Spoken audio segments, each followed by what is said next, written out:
Telugu Desam party జాతీయ ప్రధాన కార్యదర్శి శ్రీ నారా లోకేష్ గారికి జన్మదిన శుభాకాంక్షలు. కలిసెట్టి అప్పలనాయుడు, తెలుగుదేశం పార్టీ సీనియర్ నాయకులు, ఎచ్చెర్ల నియోజకవర్గం. నమస్తే, వెల్కమ్ టు ఆర్టీవీ. ఆంధ్రప్రదేశ్లో ఏపీ పీసీసీ అధ్యక్షురాలుగా వైఎస్ షర్మిల వచ్చిన తర్వాత వైసీపీ వర్సెస్ కాంగ్రెస్ అనే విధంగా విమర్శలు జరుగుతున్నాయి. తాజాగా షర్మిల ముఖ్యమంత్రి జగన్ టార్గెట్ చేస్తూ విమర్శనాస్త్రాలు సంధించడంతో పాటు తాజాగా శ్రీకాకుళంలో కూడా కొన్ని ఘాటు వ్యాఖ్యలు చేయడం జరిగింది. దానికి కౌంటర్గా ముఖ్యమంత్రి జగన్ కూడా కొన్ని కీలక వ్యాఖ్యలు చేశారు. మొత్తం కూడా చంద్రబాబు నాయుడు సంబంధించినటువంటి స్టార్ క్యాంపైనర్లు అంటూ ఆయన కూడా కీలక వ్యాఖ్యలు చేశారు.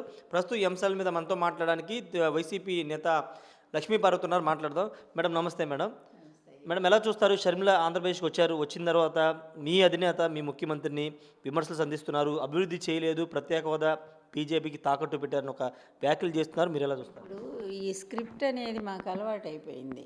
టీడీపీ పార్టీ ఆఫీస్ నుంచి బయలుదేరినటువంటి స్క్రిప్టు చంద్రబాబు అదే చదువుతాడు, తర్వాత లోకేష్ అదే చదువుతాడు, తర్వాత వాళ్ళ దత్తపుత్రుడు పవన్ కళ్యాణ్ అదే వినిపిస్తాడు. ఆ తర్వాత వచ్చిన మరదలు, బీజేపీ పార్టీ అధ్యక్షురాలుగా ఉండే మరదలు, ఆమె అదే స్క్రిప్టు. మీరు చూశారు కదా, అప్పులు అంతైని ఇంతైని 10 లక్షల కోట్లు అని అక్కడ నిర్మలా సీతారామన్ గారికి లెటర్ కూడా ఇవ్వటం జరిగింది కదా. అందరూ అదే స్క్రిప్ట్ కదా. ఈరోజు కొత్తగా వచ్చినటువంటి మరో స్టార్ క్యాంపైనర్, కరెక్ట్, మా ముఖ్యమంత్రి గారు చెప్పింది వాస్తవం. మరో చంద్రబాబు గారి జేబులో నుంచి వచ్చిన మరో బొమ్మ, అంతే, అంతకుమించి పెద్ద తేడా ఏం లేదు మాకు. ఆమె కూడా అదే స్క్రిప్ట్ చదువుతున్నారు. అందువలన రాష్ట్రం ఎంత అభివృద్ధి చెందిందో ఆమె ఒక్కసారిగా మా సుబ్బారెడ్డి గారు చెప్పినట్టు వచ్చి చూడమనండి. పనులన్నీ కూడా పోర్టులు ఎలా తయారైపోతున్నాయో, ఫిష్ కేంద్రాలు ఎట్లా డెవలప్ అవుతున్నాయో, నాడు నేడు క్రింద కొన్ని వేల స్కూల్స్ ఎట్లా మార్పు చెందాయో, పిల్లలు ఎంత బాగా చదువుకుంటున్నారో, ఇక్కడ మారుమూల పల్లెటూళ్ళలో ఉండే పిల్లలు కూడా విదేశాలకు పోయి అక్కడ ఐక్యరాజ్య సమితిలో మాట్లాడగలిగిన కెపాసిటీని సాధించుకున్నారంటే జగన్ పుణ్యమే కదా అది. వైద్యానికి, విద్యకి ఈరోజు భారతదేశంలోనే నెంబర్ 1 స్టేట్గా ఉంది. కేరళను కూడా మించాం కదా మనము, మొన్ననే కదా. మేము చెప్పుకునేది కాదు కదా, కేంద్రం ఇచ్చే రిపోర్ట్సే కదా ఇవన్నీ కూడా. ఆ విధంగా రైతు భరోసా కేంద్రాలు కానీ, ఎక్కడికక్కడ ఒక నిజమైన ప్రజా సంక్షేమ పరిపాలన, చక్కగా ఎక్కడా కూడా అవినీతి తావు లేకుండా పారదర్శకమైన పాలన. మేనిఫెస్టోలో ఆయన ఇచ్చినటువంటి హామీలన్నీ 98% పైన అమలు చేసి రాష్ట్రాన్ని ముందుకు తీసుకుపోతున్నారు. ఇలాంటి స్వార్థపరులు, పనికి మాలిన వాళ్ళు, మెచ్యూరిటీ లేని వాళ్ళు, ఇలా ప్రలోభాలకు లొంగిపోయి ఇతర పార్టీలకి కొమ్ము కాసేటువంటి వాళ్ళకి విలువలు లేని వాళ్ళు వచ్చి జగన్ గారి గురించి మాట్లాడితే ఎవరు పట్టించుకునే పరిస్థితి ఆంధ్ర రాష్ట్రంలో లేదు. ముందు వాళ్ళకి, మాట్లాడే వాళ్ళకి ఏ విలువలు ఉన్నాయో వాళ్ళు చెప్పాల్సిన అవసరం ఉంది. అందువలన మేము పేరు కూడా ఉచ్చరించడానికి మాకు ఇష్టం అనిపించట్లేదు చెప్పాలి అంటే.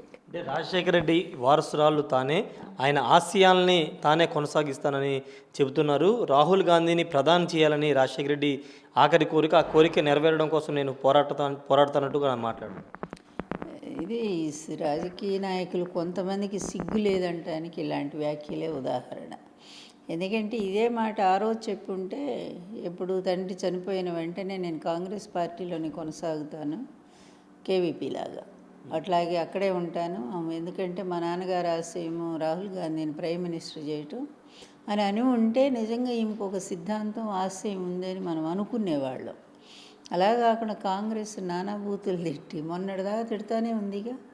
ఆఖరికి నేను కంటెస్ట్ చేయనందువల్ల ఈ కాంగ్రెస్ గెలిచిందని కూడా ఒక స్టేట్మెంట్ ఇచ్చిందిగా మొన్న తెలంగాణలో. నానా తిట్లు తిట్టింది కదా కాంగ్రెస్ పార్టీని. పైగా ఇక వాళ్ళ నాన్న పేరు ఎఫ్ఐఆర్లో చేర్చింది కాంగ్రెస్ పార్టీయే కదా. మరి తండ్రి వారసత్వం ఎలా వస్తుంది ఆవిడకి? ఆవిడ అయిపోయింది, ఆవిడ అత్తగారింటికి పోయింది. తండ్రి వారసత్వం ఇటు పురంధరేశ్వరికి రాదు, అట్లాగే ఇక్కడ భువనేశ్వరికి రాదు, తర్వాత చంద్రబాబుకి రాదు, లోకేష్కి రాదు ఆ వారసత్వాలు. అలాగే ఈమెకి రాదు. ఇప్పుడు ఆయన అనిల్ కుమార్ శాస్త్రి ఆయన భార్య, అందువలన వాళ్ళింటి పేరే ఆమెకి వస్తుంది. అందువల్ల ఆమె చెప్పింది అదే మాట, నేను ఆడపిల్లని. ఆమె చెప్పింది కదా, నేను ఆడపిల్లని, ఈడపిల్లని కాదు, కనుక నేను ఎప్పుడో తెలంగాణకి వెళ్ళిపోయాను, కనుక నాది తెలంగాణ అని చెప్పినటువంటి ఆవిడ పందా మార్చుకొని దారి తప్పిపోయింది. ఆ బాణం దారి తప్పి ఇటు వచ్చింది. అందులో ఒక్కటి ఈరోజు ప్రజల్లో ఎంత సానుభూతి పెరుగుతూ ఉందంటే జగన్మోహన్ రెడ్డి గారి మీద, ప్రజల మంచి కోసమే నిరంతరం పనిచేస్తున్నటువంటి మరి ప్రజానేత జగన్మోహన్ రెడ్డి గారి మీద కుయుక్తులు, కుట్రలు, కుతంత్రాలు ఇన్ని రకాలుగా చంద్రబాబు అతి దారుణంగా అవినీతి పరుడు అతను నంబర్ 1 దేశంలోనే. అంతే, ఇప్పుడు కేసులు ఇంకా నడుస్తూనే ఉన్నాయి మనకు తెలుసు. ఇంత అవినీతి పరుడు తను సంపాదించిన అవినీతి సొమ్ముతో పార్టీలను కొంటున్నాడు. కాంగ్రెస్ పార్టీకి ఎంత ఫండింగ్ చేశారో అందరూ చెప్పుకుంటూ ఉన్నారు. దాదాపు 25,000 కోట్ల రూపాయల దాకా ఇచ్చాడని చెప్పుకుంటూ ఉన్నారు. దానిలో భాగంగానే షర్మిల కూడా భాగస్వామి అయింది అందులో. అందువలన ఈ డబ్బుతో ఏ వ్యక్తులైనా కొనగలరు. వివేకానంద రెడ్డి హత్య కేసు కూడా అంతే. తర్వాత సునీత వాళ్ళు మార్చడానికి కారణం ఏంటి? డబ్బు. ఇన్ని రకాలుగా చంద్రబాబు నాయుడు జగన్మోహన్ రెడ్డి మీద కత్తిగట్టి ఆ దారుణంగా ఆ రోజు మీ అన్నం జైల్లో పంపినప్పుడు నువ్వు ఎన్ని తిట్టావు చంద్రబాబు నాయుడిని. ఈరోజు కేవలం నామక ఒక్క మాట ఏదో అనకపోతే బాగుండదేమో అన్నట్టుగా తెలుగుదేశం అని చేరుస్తూ ఉంది. అందువలన ఏ కాంగ్రెస్ పార్టీ అయితే ఆంధ్రప్రదేశ్కు ద్రోహం చేసిందో, కనీసం ఇవి ఇస్తాము అనేటువంటి హామీ కూడా లేకుండా తలుపులు మూసి దారుణంగా ఎంపీలని బయట సస్పెండ్ చేసి మరి ఏమాత్రం కూడా న్యాయం జరగకుండా ఇప్పటికీ అదే తన్నుకుంటున్నాం కదా మనము ఆ బైఫర్కేషన్కి సంబంధించి. అంటే మేడం కాంగ్రెస్ పార్టీ ప్రత్యేక హోదా, కాంగ్రెస్ పార్టీకి ఆవిడ వెళ్ళటమే దరిద్రంగా ఉంది, చూడటానికే దరిద్రంగా ఉంది. అందుకే ఆంధ్రప్రదేశ్ ప్రజలు మట్టి గరిపించారు. ఇక్కడ ఏమీ లేకుండా చేసి పడేశారు. ఇప్పుడు ఇవిడేదో నేను చేస్తానంటూ తన స్వార్థం కోసం, తన స్వార్థం అక్కడ ఫెయిల్ అయిపోయింది.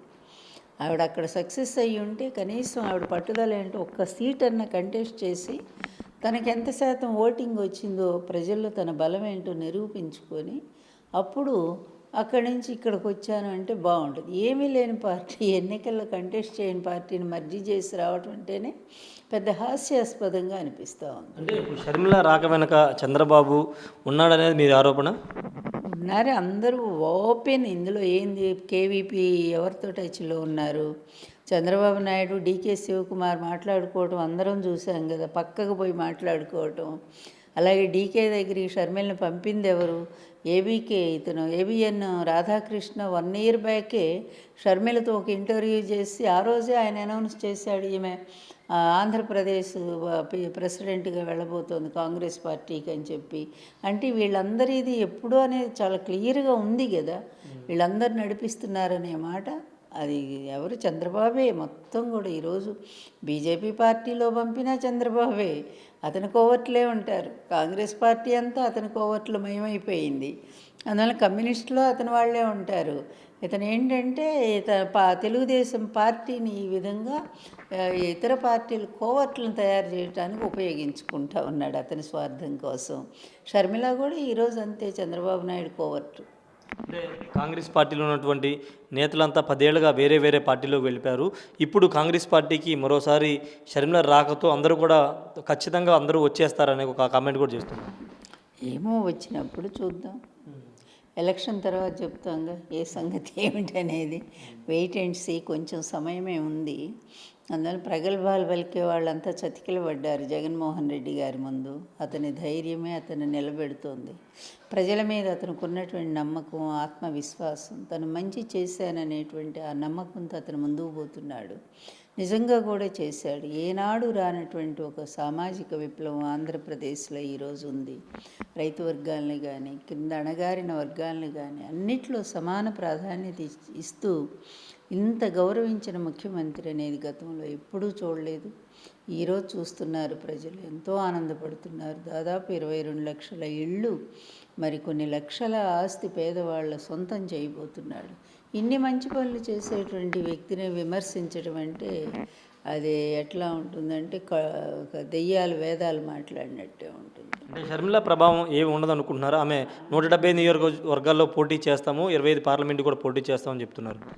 చేసుకోమనండి, వాళ్ళ ఇష్టం అది. దాన్ని ఎవరు అంటారు?